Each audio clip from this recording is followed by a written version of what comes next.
सभी भक्तजनों को मेरी तरफ से राधे राधे। साल में 2 बार पुत्रदा एकादशी मनाई जाती है। पौष और सावन महीने के शुक्ल पक्ष की 11वीं तिथि के दिन। संतान सुख, बच्चे के अच्छे स्वास्थ्य, तरक्की और खुशहाली के लिए हिंदू धर्म में कई व्रत रखे जाते हैं। इन्हीं में से एक है सावन पुत्रदा एकादशी व्रत। अपने नाम स्वरूप ये एकादशी व्रत पुत्र प्राप्ति की कामना के लिए किया जाता है। मान्यता है इससे व्रती की सूनी गोद जल्द भर जाती है, पुत्र पाने की इच्छा पूरी होती है। आइए जानते हैं पुत्रदा एकादशी महत्व, पूजा विधि, महात्म्य, कथा सभी के बारे में आज हम चर्चा करते हैं। श्रावण पुत्रदा एकादशी व्रत कैसे करें? पुराणों के अनुसार एकादशी का व्रत मुख्य तौर पर 24 घंटे के लिए किया जाता है, अर्थात एकादशी के दिन सूर्योदय से द्वादशी के सूर्योदय तक। इस दिन निराहार व्रत रखने का विधान है। एकादशी व्रत नियमों के अनुसार 10वीं तिथि को संध्या समय से अनाज का सेवन नहीं करना चाहिए। मान्यता है कि इससे व्रत शुरू करने पर पेट में अन्न का कोई अवशेष नहीं रहता और व्रती पूरी तरह से शुद्ध होता है। मान्यता के अनुसार कई लोग इसे निर्जला भी रखते हैं। श्रावण पुत्रदा एकादशी पूजा विधि। एकादशी के दिन सूर्योदय से पूर्व स्नान के बाद सूर्य देव को जल चढ़ाएं, व्रत का संकल्प लें। पूजा स्थान पर गंगा जल छिड़क कर उस जगह को पवित्र करें। अब पूजा की चौकी पर पीला कपड़ा बिछाएं। चौकी पर विष्णु जी की मूर्ति पूर्व दिशा में स्थापित करें। दाईं ओर कलश पर मोली बांधकर उसे स्थापित करें। उस पर लाल कपड़ा बांधें और उसकी पूजा करें। विष्णु जी का पंचामृत गंगा जल से अभिषेक करें। फिर पीले वस्त्र पहनाएं। हल्दी, कुमकुम, चंदन, इत्र आदि पूजन सामग्री अर्पित करें। मीठे का भोग लगाएं। उसमें तुलसी दल जरूर रखें। श्रावण पुत्रदा एकादशी का महत्व। पुराणों में कहा गया है, जब तक पुत्र माता पिता का अंतिम संस्कार नहीं करता, उनकी आत्मा को मोक्ष नहीं मिलता है। सावन पुत्रदा एकादशी व्रत पुत्र प्राप्ति के लिए बहुत शुभ फलदायक माना गया है।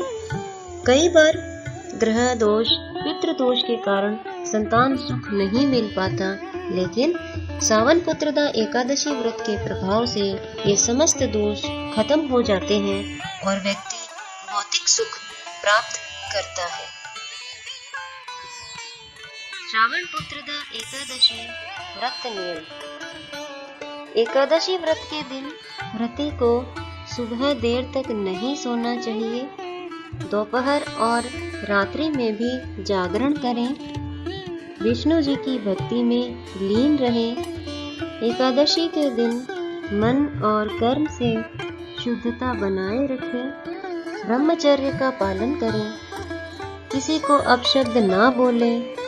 मन में भी बुरे विचार न लाएं। क्रोध न करें। एकादशी व्रत के दिन चावल खाना और बनाना दोनों वर्जित है। इस दिन घर में स्वास्तिक भोजन ही बनाना चाहिए। व्रती को निराहार व्रत रखकर पूजा करनी चाहिए। एकादशी व्रत के दिन तुलसी में जल न चढ़ाएं। इस दिन तुलसी माता विष्णु जी के लिए निर्जल व्रत रखती हैं। श्रावण मास शुक्ल पक्ष की पुत्रदा एकादशी का महात्म्य। युधिष्ठिर ने पूछा, मधुसूदन, श्रावण के शुक्ल पक्ष में किस नाम की एकादशी होती है? कृपया मेरे सामने उसका वर्णन कीजिए। श्री कृष्ण भगवान बोले, राजन, प्राचीन काल की बात है। द्वापर युग के प्रारंभ का समय था।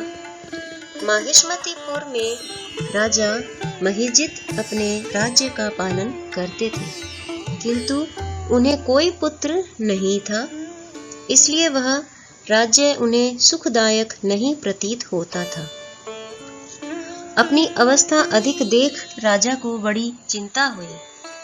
उन्होंने प्रजावर्ग में बैठकर इस प्रकार कहा, प्रजाजनों, इस जन्म में मुझसे कोई पातक नहीं हुआ। मैंने अपने खजाने में अन्याय से कमाया हुआ धन नहीं जमा किया है। ब्राह्मणों और देवताओं का धन भी मैंने कभी नहीं लिया है।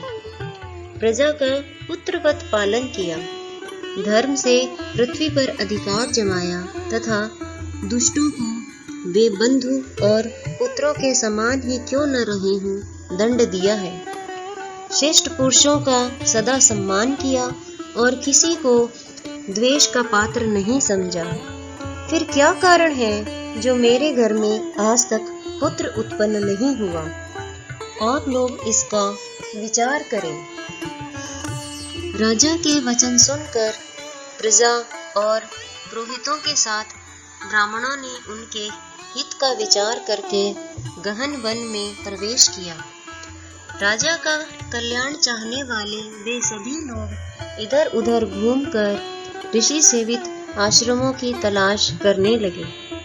इतने में ही उन्हें मुनि श्रेष्ठ लोमश का दर्शन हुआ। लोमश जी धर्म के तत्वज्ञ, संपूर्ण शास्त्रों के विशिष्ट विद्वान, दीर्घायु और महात्मा है।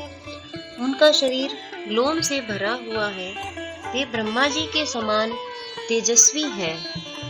एक एक कल्प बीतने पर उनके शरीर का एक एक लोम विशीर्ण होता, टूटकर गिरता है, इसलिए उनका नाम लोमश हुआ है। वे महामुनि तीनों लोकों की बातें जानते हैं। उन्हें देखकर सब लोगों को बड़ा हर्ष हुआ। उन्हें निकट आया देख लोमश जी ने पूछा, तुम सब लोग किस लिए यहाँ आए हो? अपने आगमन का कारण बताओ। तुम लोगों के लिए जो हितकर कार्य होगा उसे मैं अवश्य करूँगा। प्रजाओं ने कहा, ब्राह्मण, इस समय महिजित नाम वाले जो राजा हैं, उन्हें कोई पुत्र नहीं है। हम लोग उन्हीं की प्रजा हैं, जिनका उन्होंने पुत्र की भांति पालन किया है।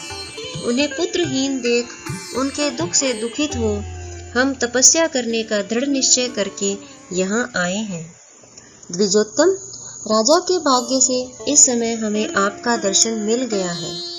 महापुरुषों के दर्शन से ही मनुष्यों के सब कार्य सिद्ध हो जाते हैं।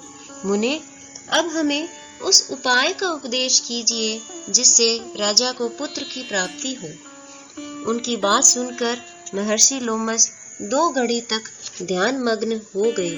तत्पश्चात राजा के प्राचीन जन्म का वृतांत जानकर उन्होंने कहा, प्रजावृंद सुनो, राजा महिजित पूर्व जन्म में मनुष्यों को चूसने वाला धनहीन वैश्य था। वह वैश्य गांव-गांव घूमकर व्यापार किया करता था। एक दिन जेठ के शुक्ल पक्ष में 10वीं तिथि को जब दोपहर का सूर्य तप रहा था, वह गांव की सीमा में एक जलाशय पर पहुंचा। पानी से भरी हुई बावली देखकर वैश्य ने वहां जल पीने का विचार किया। इतने में ही वहां बछड़े के साथ एक गौ भी आ पहुंची। वह प्यास से व्याकुल और ताप से पीड़ित थी, अतः बावली में जाकर जल पीने लगी। वैश्य ने पानी पीती हुई गाय को हाँक कर दूर हटा दिया और स्वयं पानी पिया। उसी पाप कर्म के कारण राजा इस समय पुत्रहीन हुए हैं। किसी जन्म के पुण्य से इन्हें अकंटक राज्य की प्राप्ति हुई है। प्रजाओं ने कहा, मुने, पुराण में सुना जाता है कि प्रायश्चित रूप पुण्य से पाप नष्ट होता है, अतः पुण्य का उपदेश कीजिए जिससे उस पाप का नाश हो जाए। लोमश जी बोले, प्रजाजनों, श्रावण मास के शुक्ल पक्ष में जो एकादशी होती है वह पुत्रदा के नाम से विख्यात है। वह मनोवांछित फल प्रदान करने वाली है। तुम लोग उसी का व्रत करो। यह सुनकर प्रजाओं ने मुनि को नमस्कार किया और नगर में आकर विधि पूर्वक पुत्रदा एकादशी के व्रत का अनुष्ठान किया। उन्होंने विधि पूर्वक जागरण भी किया और उसका निर्मल पुण्य राजा को दे दिया। तत्पश्चात रानी ने गर्भ धारण किया और प्रसव का समय आने पर बलवान पुत्र को जन्म दिया। इसका मातम्य सुनकर मनुष्य पाप से मुक्त हो जाता है तथा यह लोक में सुख पाकर परलोक में स्वर्गीय गति को प्राप्त होता है। इसी के साथ श्रावण मास की शुक्ल पक्ष पुत्रदा एकादशी का महात्म्य पूर्ण हुआ। ओम नमो भगवते वासुदेवाय नमः।